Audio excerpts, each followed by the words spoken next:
কোষ্ঠকাঠিন্য পাইলসের কিন্তু একটা বড় ধরনের কারণ। যাদের হেমোরয়েডাল ডিসঅর্ডার, অশ্ব, ভগন্দর, ওরিস, কম্বল বিভিন্ন নামে ডেকে থাকেন, সাধারণত পাইলস কথাটাই বেশি বেশি বলা হয়ে থাকে। এটার প্রধান একটা কারণ কিন্তু কোষ্ঠকাঠিন্য। আমরা চিকিৎসকরা বলে থাকি constipation is the common case of piles. কোষ্ঠকাঠিন্যই কিন্তু পাইলসের একটা কমন সমস্যা। এই পাইলস সম্পর্কে গুরুত্বপূর্ণ কিছু আলোচনা করব। আলোচনাটি মনোযোগ সহকারে শুনলে এই পাইলস সম্পর্কে অভিজ্ঞতা অর্জন করতে পারবেন। আসসালামু আলাইকুম রহমতুল্লাহি ওয়া বারাকাতুহু। আমি ডাক্তার মীর শহীদুল ইসলাম। আমার চেম্বার শুভেচ্ছা 255, ঐতিহ্যবাহী শেখঘাট, সিলেট। যে কোনো একটা সার্চ ইঞ্জিনে ডাক্তার মীর শহীদুল ইসলাম কথাটি লিখে সার্চ দিলে আপনি আমার সম্পর্কে বিস্তারিত তথ্য পেয়ে যাবেন। জি দর্শক শ্রোতা, আলোচনা করব পাইলস নিয়ে। পাইলস বই পুস্তকের একটা ভাষা, তবে আমার মেডিকেলের ভাষা এটা হেমোরয়েড। চিকিৎসা বিজ্ঞানের ভাষায় এটাকে হেমোরয়েডাল ডিসঅর্ডার বলা হয়ে থাকে। লোকাল ভাষায় এটাকে ওরিস, গেস, অশ্ব, কম্বল এরকম বিভিন্ন নামে এটাকে, বিভিন্ন লোকাল ভাষায় এটাকে বিভিন্ন নামে ডাকা হয়। তো প্রথমতই জানতে হবে যে পাইলসটা কি, হোয়াট ইজ পাইলস। এক কথায় পাইলস ইজ রেকটাল ডিজিজ। এটা পায়ুপথের একটা রোগ। পায়ুপথের রোগটা আবার কি কি? পায়ুপথে তো বিভিন্ন রকমের রোগ থাকতে পারে। পাইলসটা কি? পাইলসে হলো আমাদের পায়খানার রাস্তার যেটা রেকটাল, এটার নিচে ভালভ থাকে। এই ভালভটাকে কুশন বলা হয়। এই কুশরগুলো এই ঠিক এরকমের তিনটা কুশর থাকে। এই যে আমি আঙ্গুলটা দেখাইছি, ঠিক আঙ্গুলের মতন এরকমের। যখন পায়খানা করার ইচ্ছে জাগে তখন এটা এরকমের তিন দিকে ফাঁকা হয়ে যায়, আবার এরকমের বন্ধ হয়ে যায়। পায়খানাটাকে নিয়ন্ত্রণ করে কিন্তু এই কুশনগুলো।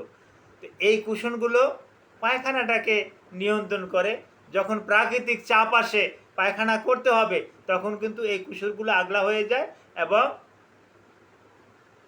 পায়খানাটা আপনি প্যানে বসলে প্যানে, কমোটে বসলে কমোটে, আর খোলা মাঠে বসলে খোলা মাঠে।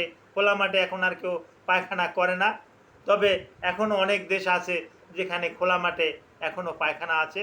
আমাদের বাংলাদেশে এক সময় ছিল, এটা এখন কমে গেছে। তবে কিছু কিছু এলাকায় এখনও কিন্তু খোলা মাঠে পায়খানা করে বাংলাদেশের। আমি নাম বলবো না, নাম বললে আপনারা চিনে ফেলবেন বা লাগবে, কিন্তু এখনও কিন্তু খোলা মাঠে পায়খানা করে বাংলাদেশের এরকমের অনেক এলাকা কিন্তু আছে, কিন্তু অনেকটা কিন্তু কমে গেছে। আমার পার্শ্ববর্তী রাষ্ট্র ইন্ডিয়াতে কিন্তু এখনও অনেক, কলিকাতার মতন শহরেও কিন্তু স্বচক্ষে যেটা দেখে আসছি, কলিকাতার মতন শহরে সেখানেও খালি মাঠে পাইলেই বাবুরা, দাদারা এখনও বসে যায় পায়খানা করার জন্য। চিন্তা করুন তো। হ্যাঁ, কথায় কথা বাড়ে। তো পাইলস নিয়ে আলোচনা করব। তো এই কুশরগুলো ভালভ হিসাবে কাজ করে।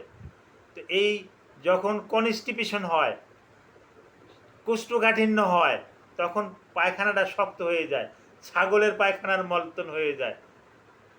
তখন ওই পায়খানাটা যখন আপনি কোদ দিয়ে পায়খানা করলেন, তখন এই কুশরগুলোর উপরে পায়খানাটার একটা চাপ পড়ে। চাপ পড়ার পরিপ্রেক্ষিতে এই কুশরগুলো ফুলে যায় এবং রেকটাল পটটা ফুলে যায় এবং আস্তে আস্তে করে কুশরগুলো আগলা হয়ে যায়, নিচের দিকে দেবে যায়। কোনো সময় কুশরগুলো ফেটে যায় এবং পায়খানার শেষে টাটকা রক্ত আসে। বিশেষ করে গরু, ছাগল, মহিষ, দুম্বা, উট এগুলো জব করলে যে টাটকা রক্ত আসে, লাল লাল রক্ত আসে, ওই রকমের লাল রক্ত প্রবাহিত হয়। অনেক রুগীরাই এসে বলে, স্যার রক্তটা আমরা টিস্যু পেপারে নিয়ে দেখেছি, একদম টাটকা রক্ত। তাহলে টাটকা রক্ত এটা জমাট বাঁধার আর সুযোগ পায় না। এই টাটকা রক্তটা এই রেকটাল পথ দিয়েই বাহির হচ্ছে। তো এই রেকটাল পথ দিয়ে যে টাটকা রক্তটা বাহির হচ্ছে, এটা যখনই আপনি কোদ দিয়ে পায়খানা করবেন, জোরে পায়খানা করবেন, এই পায়খানার সাথে কিন্তু ব্লেডের মতন ছোট ছোট কিছু বস্তু থাকে, এটা মাইক্রোস্কোপে আমরা দেখি। আর এই কুসরগুলোর উপর দিয়ে যখন যায় তখন মনে হয় যেন ব্লেড চালাই গেল, তখন এই কুসরগুলো ফেটে যায়, তখন এই কুসরগুলো থেকেই এই রক্ত নির্গত হয়। পাইলস আবার দুই প্রকার, একটা নাম্বার ওয়ান ইন্টারনাল পালস, যেটা রেকটাল পথের ভিতরে হয়, এটাকে ইন্টারনাল পালস বলি। আর এক্সটার্নাল পালস, যেটা রেকটাল পথের বাইরে হয়। এই বাইরে হওয়া মানে এই কুসরগুলো নিচের দিকে আস্তে আস্তে করিয়া ঝুলে যাওয়া, ঝুলে গেলে পায়খানা করার পর শৌচ করলে এটা হাতে বাজে। অনেক রুগীরাই আমাদেরকে বলে হাতে বাজে স্যার, এবং আমি নিজেই এটা প্র্যাকটিক্যালে দেখি। আমার প্রোক্টোস্কোপ নামক একটা যন্ত্র আছে, এই প্রোক্টোস্কোপটা যখন ভিতরে ঢুকিয়ে দেই তখন এই রেকটাল পথটা ক্লিয়ারভাবে দেখি, যে রেকটাল পথের কোথায় কি কি আছে এগুলা স্বচোখে দেখি, দেখে তারপর আসে চিকিৎসা করি। আর এই রেকটাল পথে এই কুশলগুলো যখন নিচের দিকে ডেবে যায় তখন আমরা ডিগ্রি হিসাবে ভাগ করি, first degree, second degree, third degree, fourth degree.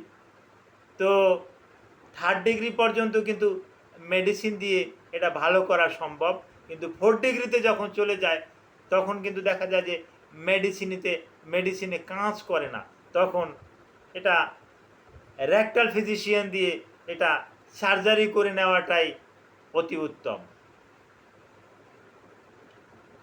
এখন প্রাথমিক পর্যায়ে আমরা কি ওষুধগুলো দিয়ে থাকি এগুলো নিয়েও একটু আলোচনা আপনাদের সাথে করতে পারি। যে প্রথমতই রোগীর যেন পায়খানাটা শক্ত না হয়, পায়খানাটা যাতে নরম হয়, এজন্য কিছু ল্যাক্সেটিভ খাবার দিয়ে থাকি। যেমন ইসবগুলের ভুসি হতে পারে ল্যাক্সেটিভ খাবার। আরও বেশ কিছু শাক সবজি তো দিয়েই থাকি, বিভিন্ন রকমের সবজি টবজি এতেও হতে পারে।